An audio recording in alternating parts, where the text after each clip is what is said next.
আসসালামু আলাইকুম, সবাইকে ওয়েলকাম জানাচ্ছি আমার চ্যানেলে। আমি আজকে আমার ছোট্ট বারান্দার ট্যুরটি দিয়ে দিব। ইনশাআল্লাহ আপনাদের একটুখানি হলেও ভালো লাগবে। আর যারা নতুন এসেছেন, আমার চ্যানেলটি নতুন ভিজিট করছেন, আজকের ব্লগের কোনো একটা বিষয়ও যদি আপনার ভালো লেগে যায়, প্লিজ আমার চ্যানেলটি সাবস্ক্রাইব করে আমার পাশেই থাকবেন। আজকে যে বিষয়টি দেখাবো অনেকের অনেক দিনের আকাঙ্ক্ষা, সেই বিষয়টি হচ্ছে বারান্দার ট্যুর। তো শেষ পর্যন্ত দেখবেন, আমার সাথেই থাকুন। চলুন শুরু করি। কোরআন ফাঁকে আল্লাহ বলেছেন, আল্লাহ তাদের ভালোবাসেন যারা তওবা করে। আজ সোমবার 24শে মে। এই যে কার্পেটটি দেখছেন, এটি হচ্ছে আমি পার স্কোয়ার ফিট হিসেবে কিনেছি। আর বারান্দাটা আগে যেমন ছিল, কিছু গাছ আমার আগের ছিল, কিছু গাছ নতুন কিনেছি, সব মিলিয়ে এখন যে অবস্থা আছে সেটাই শুরুটা আমি দেখিয়ে দিচ্ছি।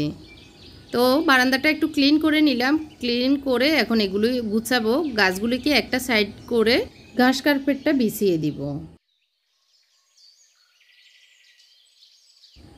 আফটার এবং বিফোরের তফাৎটা দেখলেই বুঝতে পারবেন এখন কেমন আছে আর পরে কেমন হচ্ছে। এই যে ঘাস কার্পেটটা আমি 4 ফিট বাই 7 ফিট কিনেছি। তো আপনাদের যার যে পরিমাপ, সেই পরিমাপেই কিনতে পারবেন, মাপ অনুসারে আর কি।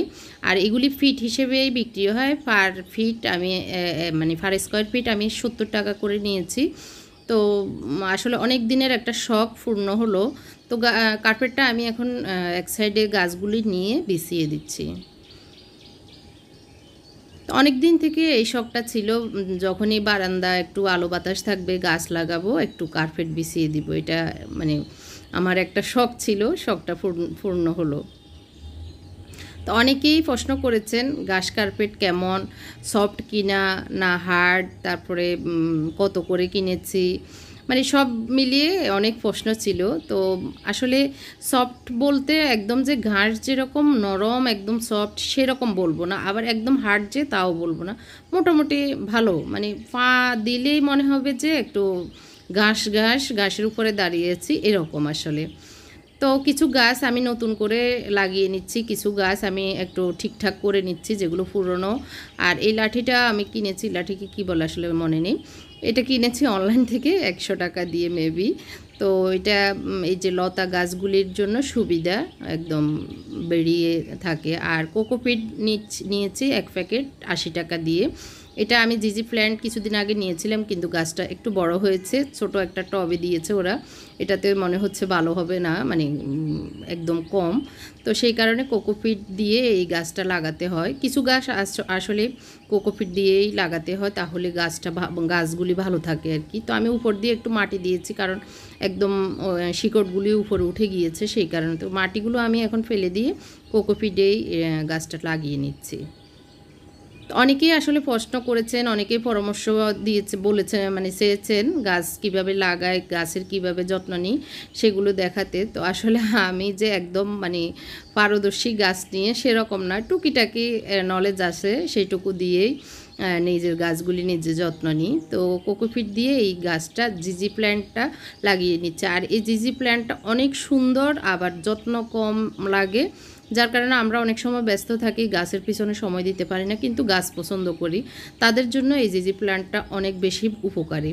তো আমি কিছু রিপোর্ট করে নিচ্ছি কিছু গাছ থেকে, মানে যেগুলি অতিরিক্ত শিকড় বেরিয়েছে, তারপরে একটু রিপোর্ট করা, সেগুলি করে নিচ্ছি। আর এগুলি গ্লাসে আমি একটা যে স্পাইডার প্ল্যান্ট আছে ওইটাকে লাগিয়ে দিচ্ছি। আর এখান থেকে কয়েকটা নিয়ে নিচ্ছি। তো এরকম করে মানে যখন গাছ লাগানো হয় আসলে একটা থেকে আরেকটা থেকে আরেকটা টব লাগানো যায়।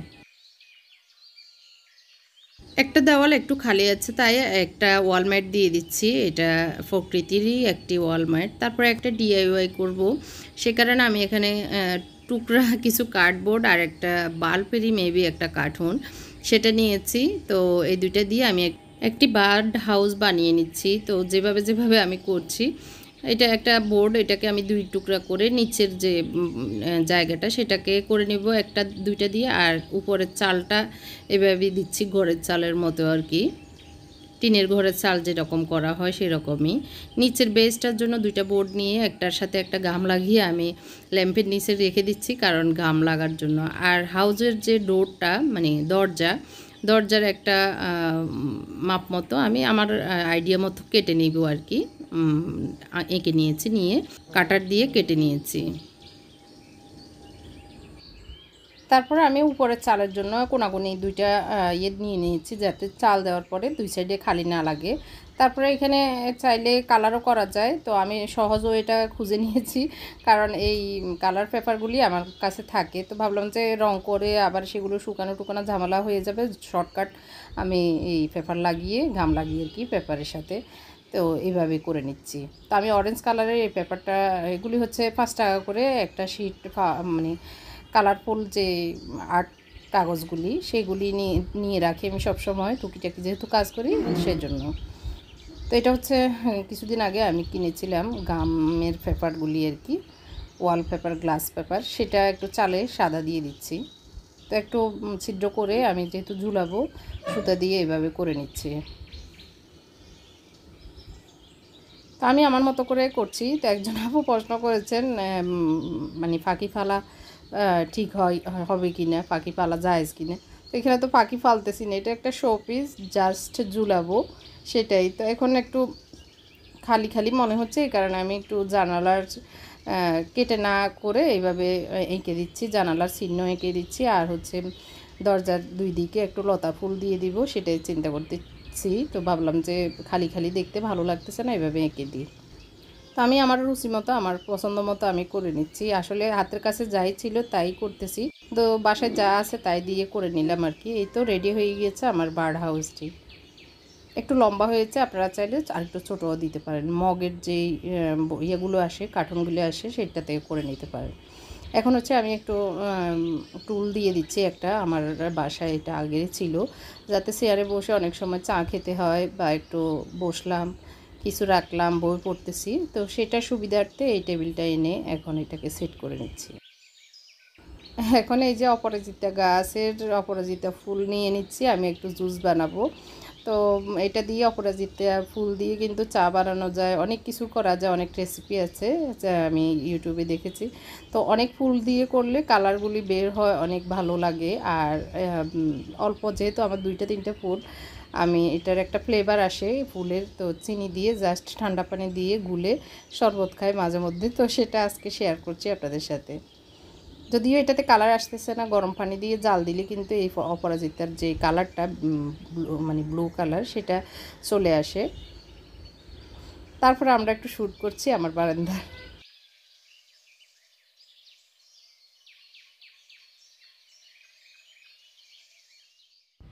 প্রকৃতির দৃশ্য দেখতে দেখতে বারান্দায় বসে একটু এই গরমে ঠান্ডা ঠান্ডা জুস খেতে কার না ভালো লাগে, সবারই ভালো লাগে, আমার কাছেও ভালো লাগছে, ভালো লাগে, তাই আমার মতো বারান্দা সাজিয়েছি।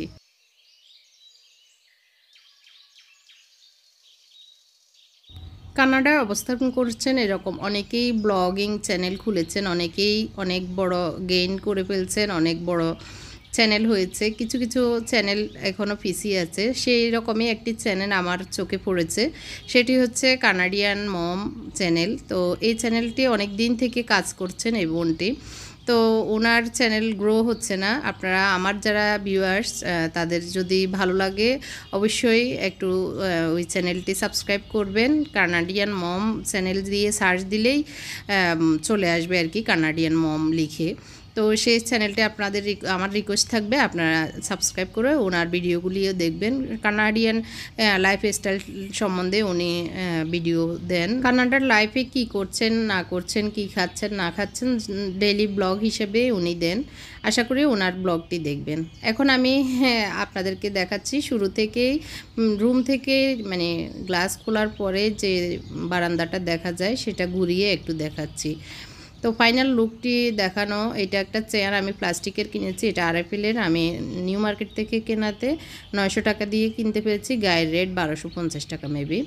তারপরে আমি মানি প্ল্যান্ট, জিজি প্ল্যান্ট, তারপর জেড প্ল্যান্ট, বিভিন্ন প্ল্যান্ট দিয়ে আসলে সাজিয়ে নিয়েছি। আর সবগুলোর নাম আমার আসলে জানাও নেই, জাস্ট যেটা যেসব ভালো লেগেছে কিনেছি। আর এই জায়গাটা আমি নতুন এই টুলটা দিয়ে সাজিয়ে নিয়েছি। তো এক কোনায় আমি একটা গাছ আর একটা বোতলে প্লাস্টিক ফ্লাওয়ার দিয়ে এভাবে সাজিয়ে নিলাম আর কি। তো আসলে আমার অ্যাবিলিটিতে আমার রুচিতে যেরকম মনে হয়েছে দিলে ভালো লাগবে সেরকমই করে নিয়েছি। আর এখানে 2টা ল্যাম্প দিয়েছে এই কর্নারে। আর এটা হচ্ছে কারি পাতা গাছ, আমার আগেও ছিল, ওটা একটু মরে যায়নি, পোকা ধরে গিয়েছিল, পরে ওটা আমি কেটে ফেলে দিয়েছিলাম আমার অন্য গাছ বাঁচানোর জন্য। তো এখন আবার নতুন একটা গাছ কারি পাতা গাছ কিনেছি, হাসনাহেনা গাছ। এখানে আসলে এই বাসায় আসার পরে ফুল গাছই বেশি কিনেছি, কারণ এই বারান্দায় রোদ আসে, ফুল গাছ রোদ ছাড়া হয় না, সেই কারণে এই বারান্দায় রোদের ফুলগুলি গাছই লাগিয়েছি আর কি, রোদে হবে এরকম। এখানে বেলি ফুল গাছ, তারপরে জবা ফুল, তারপরে লিলি ফ্লাওয়ার, সেগুলি সবই আছে আর কি। মোটামুটি আরও কিছু রাখবো, আরও কিছু গাছ দিব। তো পুরো বারান্দাটার ভিউটা এরকমই, ঘুরিয়ে একটু দেখাচ্ছে। এটা 12 ফিট বাই 4 ফিট এরকম হবে মেবি, লম্বায় 12 ফিট আর কি। তো বামে খালি জায়গায় আমি গাছ দিব, সেই কারণে ওই জায়গাটা আর ফিল আপ করিনি কার্পেট দিয়ে আর কি, ঘাস কার্পেট দিয়ে। তো এই টুলটাতে দেওয়াতে একটা সুবিধা হয়েছে, আমরা যখনই বসবো কিছু না কিছু রাখতে পারবো এটা আর কি। আর কিছু গাছ দিয়ে উপরে নিচে আর রেখেছি। আর এই হ্যাঙ্গারটা হচ্ছে কাপড় টাপড় দেওয়ার জন্য অনেক সময় সুবিধা হবে, এটা আমার অনেক পুরনো একটা হ্যাঙ্গার, ভাবলাম যে এখানে দিয়ে দিই। এটা হচ্ছে ইন্ডিয়ান স্পাইডার প্লান্ট। এটা আসলে নাম জানি না, এটা জবা ফুলের কলি এসেছে, আমার অনেক ভালো লাগতেছে। মানে ছোট্ট একটা কলি আসলেও মনে হয় অনেক শান্তি লাগে। যাই হোক, আজকের ব্লগটি কেমন লেগেছে, আজকের বারান্দার ট্যুরটি কেমন লেগেছে কমেন্ট করে জানাতে ভুলবেন না, শেয়ার করতেও ভুলবেন না। আল্লাহ হাফেজ।